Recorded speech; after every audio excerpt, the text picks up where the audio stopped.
Angry Anderson, good morning. Good morning, good morning, good morning. And just on that note, it's funny, like whenever we do a gig, Yep. or I don't do it every time, but I often say, hey, it's Saturday night, and someone will yell out, it's not, it's Friday. I said, Saturday somewhere. Because Saturday night is a state of mind, I reckon. Uh-huh. Yeah, I mean, when I was a kid, it was never about Friday. Friday was the end of the week. You knocked off work, you went home. You usually didn't, sometimes we went out. As we got older, I remember for years and years I was working on the rail, and we would knock off on a Friday and go straight to the pub. Yep. Anyway, so Friday night was, but Saturday night was the night. That was the night you got spruced up, you had a shave, you put your Old Spice on, and, you went out, looking for fun and frivolity. That's Saturday night was. I'm glad you went with fun and frivolity. Anyway, now, Angry, let's go back to where it all started. I've got a funny feeling that if I look at your birth certificate, it doesn't say Angry. When did Gary become angry? Look, it's a dark and mucky story, and I've got a book coming out in sometime soon, and I don't want to give away all of it, but it's common knowledge. It's common knowledge that I like way too many kids. Got off to a rather rough start, a dark start. I mean, I was unfortunately my parental family was ripped apart by domestic violence. But and also as a youngster, I suffered at the hands of a pedophile. That kind of sadness, years later, when I went into therapy to try and deal with it as an adult, one of the things that we discovered in therapy, and it's a very, very common dynamic, is that sadness is the root cause of so much dysfunctional behaviour around about the time of puberty, and that's when your the self that belongs to your childhood usually manifests itself in a demonstrative way. In other words, so what happens to you as a child? So with great sadness and the repression of that sadness and that hurt, that sense of betrayal, blah, blah, blah, whatever, it can manifest itself in a couple of different ways. And one of them is people withdraw and go into themselves, and that way they become dysfunctional because they try to bury it. Yep. And in some cases, it comes out. And with me, there was a bit of both, we discovered. But it led to me becoming a performer. That's the long story. Yeah. And so it resolved itself in a positive way. I was for our time. You got to remember, this is like the 50s when music really exploded across the world. Contemporary rock and roll music, anyway, like young people's music. And by the time I got to be, a performer, like late 50s, early 60s, particularly early 60s, I was performing publicly in front of bands, and I was quite a passionate, I think. One writer said that my earlier performances were driven by passion, and I was nicknamed Angry by a guy because he, a great mate of mine, a wonderful, wonderful, very close mate for many, many years, and he nicknamed me the Angry Ant because he could see that there was a lot of anger within me. Yeah. Okay. And did you see the music as a way out, if you like, from that? Like, it gave you an opportunity to be, in inverted commas, someone different to what you might have otherwise been? I didn't see it that way. It just was that way. Yeah. I think one of the things that many, and I've had this discussion with many, many performers, because many of us, both male and female, are driven to perform because of less than ideal childhoods. And it is a way. The reason I say I didn't see it that way, because it wasn't a premeditated thing. It wasn't a thought process that I followed. It just was. It just happened. I was introduced to music at a very, very early age by my biological father's younger brother, and who was a musician, and he introduced me in my formative years when I was like 3, 4, 5, and he introduced me to music through his music involvement. He was a drummer in a swing band. He also played several instruments. My biological father actually was very musical, as it turns out, which was kind of the better side of him, really, because he was a very dysfunctional and violent person. But having said that, so music was always around me. It was always there. It was always, and I must have resonated with the idea. Like back in those days, all the singers were what they used to call jazz singers or blues singers, and they were the first voices that I heard. So music being the universal language, if you like, a lot of music is written about the joy of life, but a lot of music is written about the pain of life as well. And so those early influences I absorbed as a kid does. So I think from the combination of all those things, I think I was destined to be a performer, and it's just something I grew into. It's not. It's I mean, later in late teens, early 20s, obviously you make a conscious decision at some stage. Well, I'm going to follow this up as a job, so to speak. And you choose to be, an entertainer. So obviously you mentioned earlier you were a fitter and turner, and I can't remember if that was before or after we started recording, but anyway, we all know now you were a fitter and turner. You mentioned you were on the rail. Well, I did a few years of apprenticeship. I didn't finish it because it just was not my cup of tea, and I was being the two things, like I was growing into music when I grew out of, where I grew up in Pascoe Vale, Coburg, part of Coburg, or Pascoe Vale actually was another separate suburb in Melbourne. But in those days, it was very, very much a working class area. So it was quite normal for all of us to go into apprenticeships.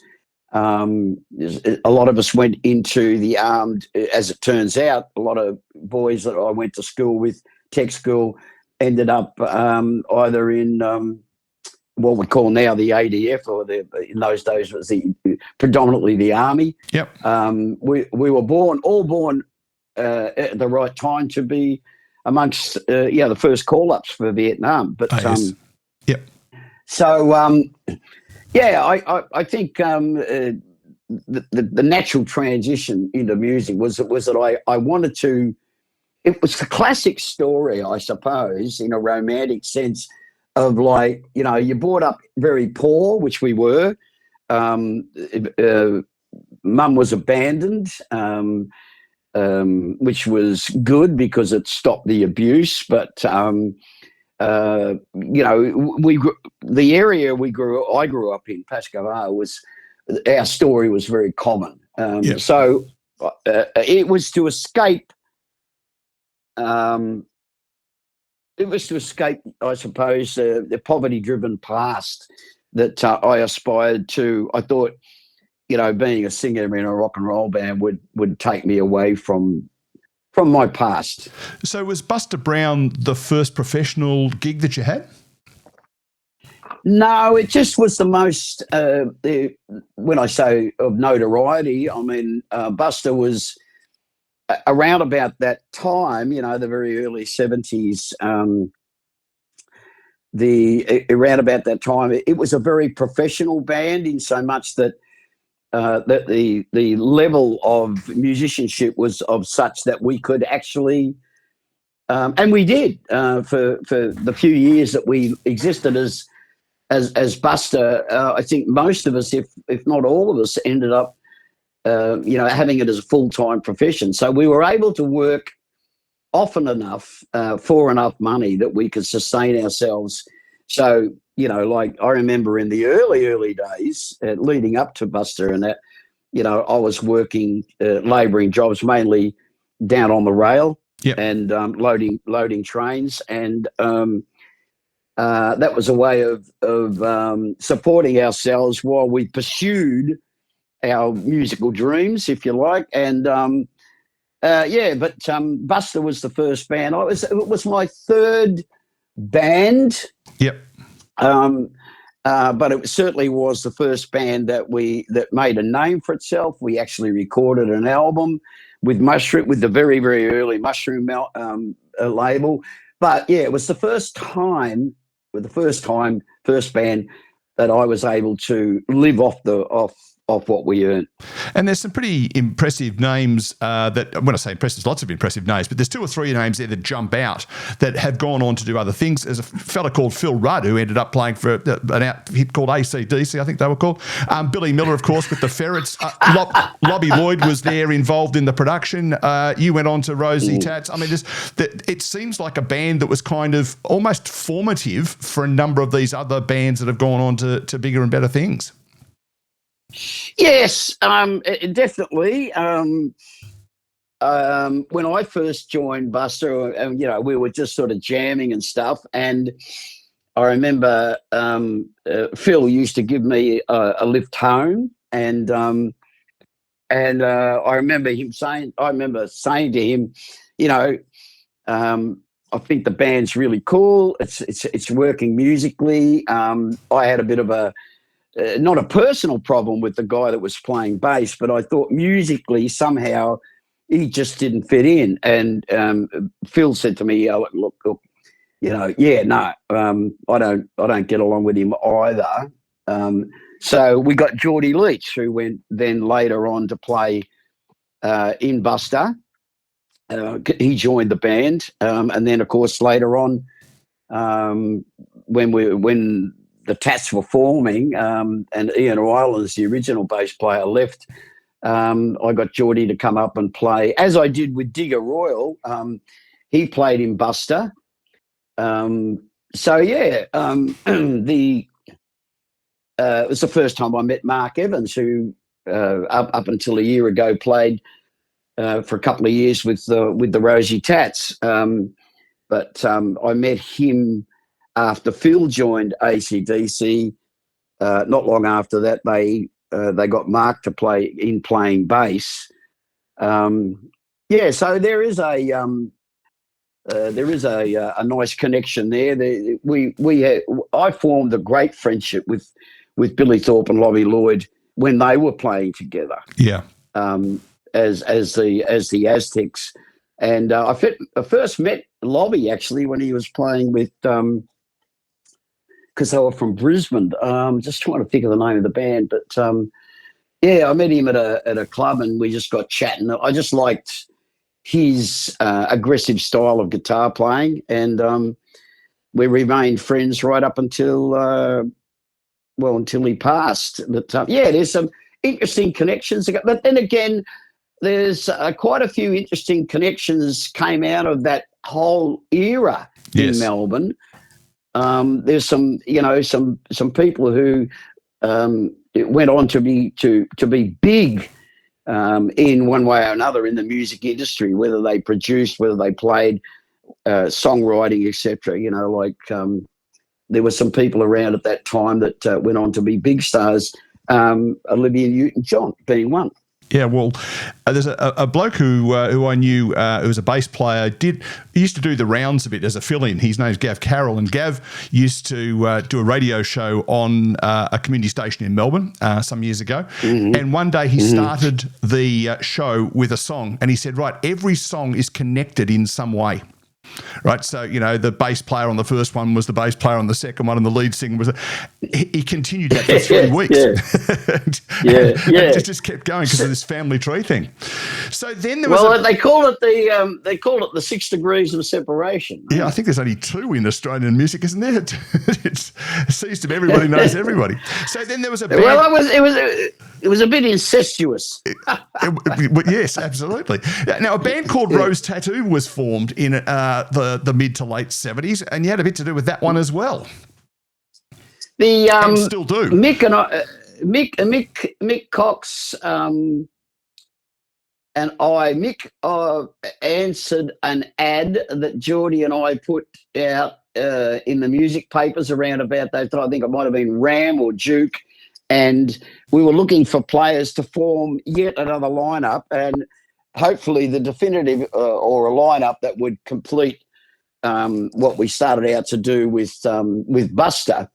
And so, as would have it, we weren't finding any luck in Melbourne finding the kind of players that we were looking for. So we decided to. Someone had, we'd been up here into Sydney with Buster, and we did quite a few gigs at a club called Checkers, and which was in the city. Having said that, we met quite a few Sydney-based musicians that came along to see the band, and or that were playing in other bands on the nights that we played there.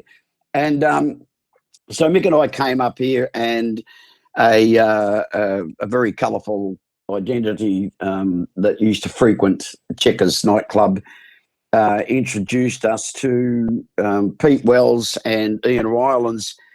And they were trying to get a band together, and what eventuated was that I ended up coming up here auditioning for them, or we had jamming sessions, and Mick filled in. The lineup that they had was falling apart, and so Mick and I joined Ian and Pete. We were looking for a drummer. There was a Sydney drummer involved for a while, and then he moved on, and that's when Mick and I went back to Melbourne and got Digger.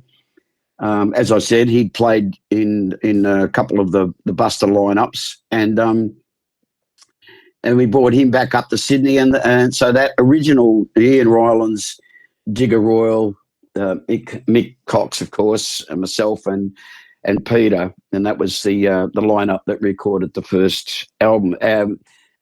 Not long after we sort of formed and started work on the album, Rylands left, and we got Geordie in to play bass, and there we were. And I noticed 2 surnames that were associated with that first album, Vander and Young. Wow, they've never been involved in music anywhere in Australia, have they? So, the actual the fact of the matter is, I mean, and as well as I, that without Vander and Young, the Easy Beats, the band, produced. We've just released a single, which we've named this run of gigs or this tour Hard Road, because we've just covered a Stevie Wright song, the Hard Road. It's out. I think in a week or so as a single, loading up, loading down, whatever they do these days. But what we know as the Australian pub sound, and what we know as the Australian pub band wasn't invented by George and Harry, but it was interpreted. It was guided, it was nurtured by George Young and Harry Vander. And they had teamed up with Ted Albert after the Easy Beats. They recorded all that wonderful material with Stevie on 2, 3, I think maybe 4 albums that he did with Albert's. And they went into Albert's to be writers and producers. And when journalists, whether they're here or overseas or whatever, they say, well, can you remember, how what is known internationally as the Australian sound? Because Albert's had arguably some of the, if not the best, Billy Thorpe, I remember, he worked with Albert's. He and Lobby were most assuredly responsible for the guitar playing techniques, which became then what we now know as the Australian guitar sound, which was taken to the world with band, most notably AC/DC. But back in the day, from the Easy Beats, and when you listen to those early recordings, and you can hear the beginnings of what became the Australian pub guitar sound, or the two guitar driven rock and roll pub band.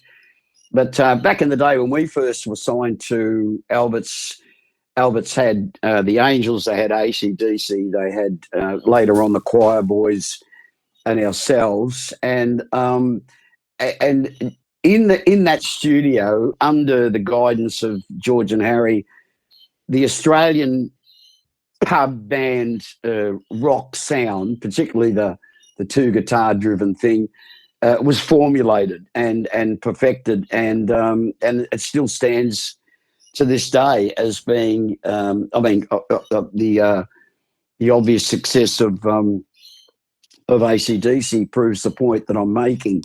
It's quite unique. The whole approach musically is very Australian, that happened through Albert's and because of Albert's. And I don't think, if it hadn't, well, I believe within myself, if it hadn't have been for Albert's, we would not have had that opportunity to create such a world-recognised guitar sound and approach to music. And what they were able to do was to harness the energy that those particular bands were producing. So the bands were producing what George and Harry realised was something new, but something very unique, and they helped create the opportunity for us to take our sound, the Australian sound, internationally. And it caught the attention of Mark Knopfler, because in Sultans of Swing, he talks about Guitar George, and Harry doesn't mind if he doesn't make the scene. That is a reference to George and Harry. Yes. Well, I'd like to think so. I think most people. He's agreed that that's the case, apparently. So, yeah. Yeah, yes. Yeah. One of the things, and that's a wonderful reference that you make, and I'm delighted that you do, is that, yes, one of the things that with very, very early in the piece, and I remember Billy Thorpe talking about this to me and Lobby, was that Australians were starting to make themselves known.